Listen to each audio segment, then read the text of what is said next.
Subscribe کیجئے ہمارے channel شاہد رضا اشرفی official کو اور بیل آئیکن کو پریس کیجئے جس سے آپ کو نئے نئے ویڈیو کی نوٹیفیکیشن ملتی رہے۔ تو ناظرین السلام علیکم ورحمۃ اللہ وبرکاتہ۔ آج کا بیان حضرت شاکر علی نوری کا بیان رہے گا، جس میں آپ کو غریب نواز کے حوالے سے بیان کیا گیا کہ غریب نواز کیسے بنے، خواجہ غریب نواز کا لقب کیسے ملا ان کو۔ تو پورا بیان ضرور سنیں اور اس پر عمل بھی کریں، اور اگر آپ کو ہم سے رابطہ کرنے تو انسٹاگرام کا آئی ڈی آتا ہوگا، فالو کریں، میسج کریں، انشاءاللہ آپ کو ضرور رپلائی دیا جائے گا۔ تو چلیے بیان شروع کرتے ہیں۔ اپنی طبیعت کے اندر فریش پن پیدا ہو جائے، اس کے لیے راحت کے لیے جاتا ہے۔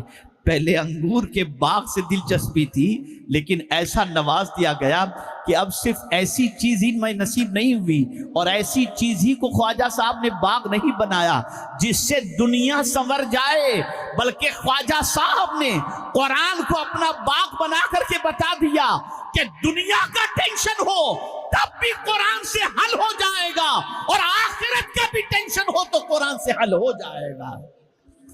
یہ وہ باغ ہے قرآن کی، اب میں اس کی سیر کیا کرتا ہوں۔ اس لیے اجمیر شریف آپ جائیں گے نا، خواجہ کا مکان آپ کو نہیں ملے گا، لیکن ہاتھ کا لکھا ہوا قرآن ضرور ملے گا۔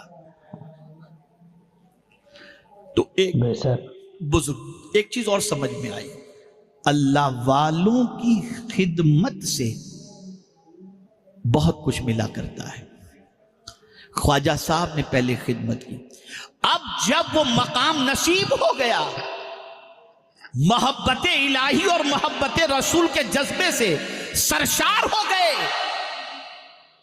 تب بھی خواجہ صاحب اپنے آپ کو کامل سمجھ کر بیٹھ نہیں گئے، شیخ کی تلاش میں نکلے۔ اور جب شیخ مل گئے خواجہ عثمان ہرونی علیہ الرحمہ، تو جانتے ہیں 1 سال نہیں، 2 سال نہیں، 20 سال حضرت عثمان ہرونی علیہ رحمت و رضوان کی خدمت کی انہوں نے، اور صحبت اختیار کی۔ اس بات کو اچھی طریقے سے ذہن میں رکھیں۔ خواجہ صاحب کا قول آج ایک میں نے پڑھا، میرے رونگٹے کھڑے ہو گئے۔ خواجہ صاحب فرماتے ہیں، بدبختی کے لیے اتنا ہی کافی ہے، بدبختی کے لیے اتنا ہی کافی ہے کہ خود گنہگار ہو کر اپنے آپ کو اللہ کا مقبول بندہ سمجھ بیٹھے۔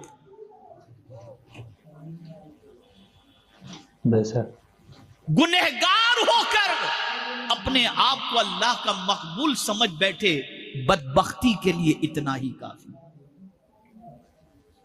میرے پیارے آقا صلی اللہ تعالی علیہ وسلم کے پیارے دیوانوں، اس بات کو اچھی طریقے سے ذہن میں رکھیں۔ بیٹھنے کے سلسلے میں ہمیشہ دیکھا کریں کس کے ساتھ بیٹھ رہے ہو، کہیں ایسا تو نہیں اچھے کے ساتھ نہ بیٹھنے کی وجہ سے، بروں کے ساتھ بیٹھنے کی وجہ سے بری عادتیں تمہارے اندر آ جائیں۔ جتنے بھی بگڑتے ہیں ان کے بگڑنے کی سب سے بڑی وجہ یہ ہوتی ہے کہ وہ ایسوں کی سنگت میں بیٹھ جاتے ہیں جن کی وجہ سے ان کی عادتیں ان کے اندر آ جاتی ہیں۔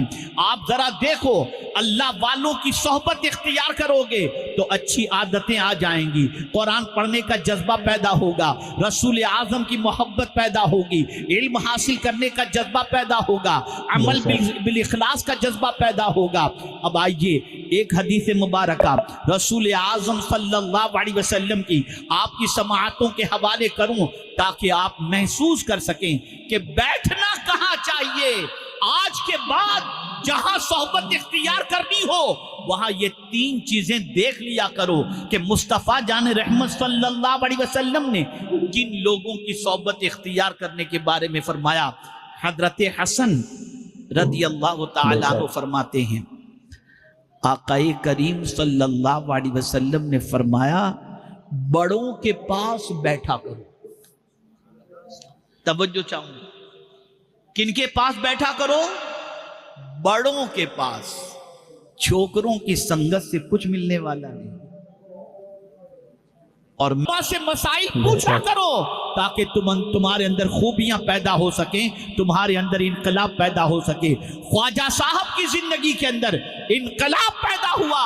حضرت خواجہ عثمان ہرونی علیہ الرحمہ کے کئی مریدین ہوں گے، لیکن خواجہ صاحب کا جو مقام ہے अल्लाह अकबर, वो बहुत अरफ़ व आला मकाम है। वजह क्या है?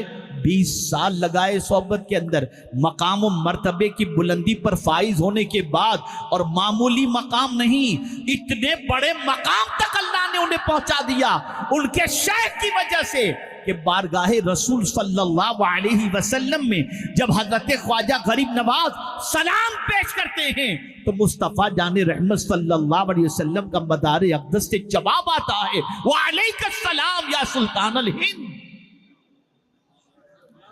फिर भी अपने आप को कंप्लीट नहीं समझा, फिर भी अपने आप को मुकम्मल नहीं समझा। अच्छे इंसान बनना चाहते हो तो ख्वाजा साहब के फॉर्मूले पर अमल करो, इधर उधर न बैठा करो, ऑटो पर न बैठा करो, चौराहे पर न बैठा करो, नाच गाने बाजे तमाशे वालों के साथ न बैठा करो, शराब जुआ खेलने वालों के साथ न बैठा करो, बुराइयां करने वालों के साथ न बैठा करो। ऐसों के पास बैठो जिनके पास बैठने के बाद अल्लाह की मोहब्बत दिल में पैदा हो जाए, मुस्तफ़ा जाने रहमत सल्लल्लाहु अलैहि वसल्लम की मोहब्बत पैदा हो जाए, आखिरत के लिए कुछ तैयारी करने का जज्बा पैदा हो जाए।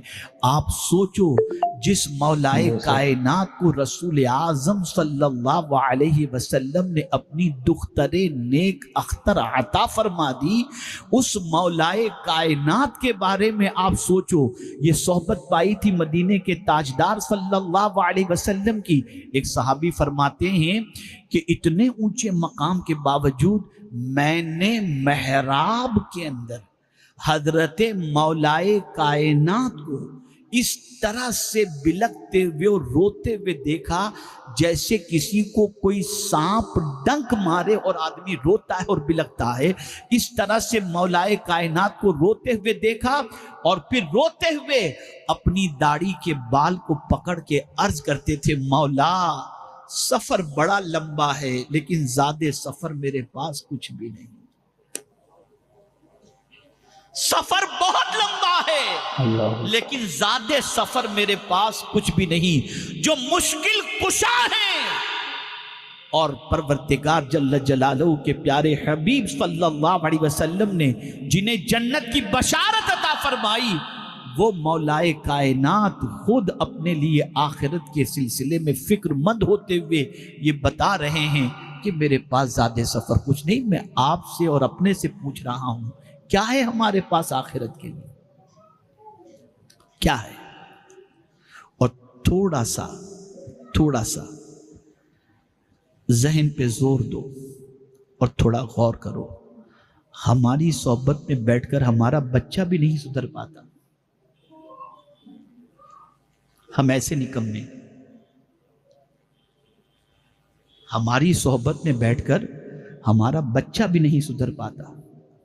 और ये बात हमेशा याद रखें, इंसान की आदतें मुंतकिल होती हैं। तवज्जो चाहूंगा, इंसान की आदतें मुंतकिल होती हैं, एक की आदत दूसरी। हमेशा इस बात को जहन में रखो हमेशा कि हमारे अंदर से कौन सी आदत सामने वाले तक मुंतकिल हो रही। जो आदत मुंतकिल होगी उन्हीं आदतों का वो पाबंद होगा। अगर अच्छी आदतें मुंतकिल हुई तो जब तक वो अच्छाई करता रहेगा सवाब हमको मिलता रहेगा, और बुरी आदतें मुंतकिल हुई तो वो बुरी आदतों पर जब तक अमल करता रहेगा हमारी जिंदगी में उसका जो है वो गुनाह लिखा जाता रहेगा। हम मुसलमान की जिंदगी आप देखें, उन्होंने हुजूर की सोहबत पाई, अल्लाह अकबर, वो कितने बड़े बन गए। फिर सहाबा की सोहबत ताबईन ने पाई, वो कितने बड़े बन गए। और मेरे प्यारे आका सल्लल्लाहु ताला अलैहि वसल्लम के प्यारे दीवानों, कभी कभी इल्म के एतबार से छोटे भी इतने बड़े बन जाते हैं, और फिक्र के एतबार से, हिकमत व दानाई के एतबार से बड़ों की सोहबत पाने के बाद छोटों को अल्लाह इतना बड़ा बना देता है कि आप देखिए तो आपकी अक्ल दंग रह जाएगी कि फारूक आजम रदी अल्लाह ताला अन्हु की महफिल के अंदर एक नौजवान आकर के बैठा करते थे। बूढ़े सहाबा के दरमियान वो बैठा करते थे, तो अक्सर बूढ़े सहाबा ये सोचते थे, ज़ईफ सहाबा वो ये सोचा करते थे कि ये महफिल के अंदर इनको फारूक आज़म क्यों बुलाते हैं, अल्लाह अकबर। लेकिन एक बार फारूक आज़म ने भांप लिया कि ये मशाइख जितने मौजूद हैं, ये जितने भी सहाबा ज़ईफ़ उल उम्र मौजूद हैं, उनको ये बच्चा शायद खटकता है।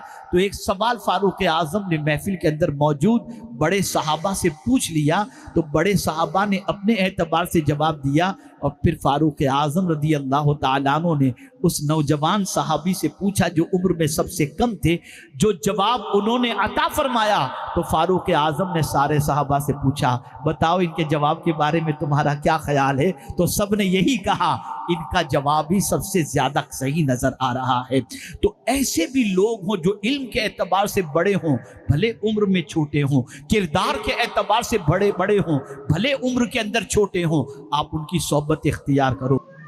तो नाज़रीन, वीडियो अगर अच्छी लगे तो जरूर वीडियो को लाइक करें, और हमारे चैनल पर अगर नए हैं तो जरूर सब्सक्राइब करें, और अल्लाह से दुआ करें कि अल्लाह हमें नेक अमल करने की तौफीक अता फरमाए, अच्छे के सोहबत में बैठने की तौफीक अता फरमाए। तो नाज़रीन, मिलते हैं अगली वीडियो में, तब तक के लिए अस्सलाम वालेकुम वरहमतुल्लाहि वबरकातुहू। दुआ में याद रखें। वीडियो अच्छी लगे तो हमारे वीडियो को लाइक करें और हमारे चैनल को सब्सक्राइब करें। शुक्रिया।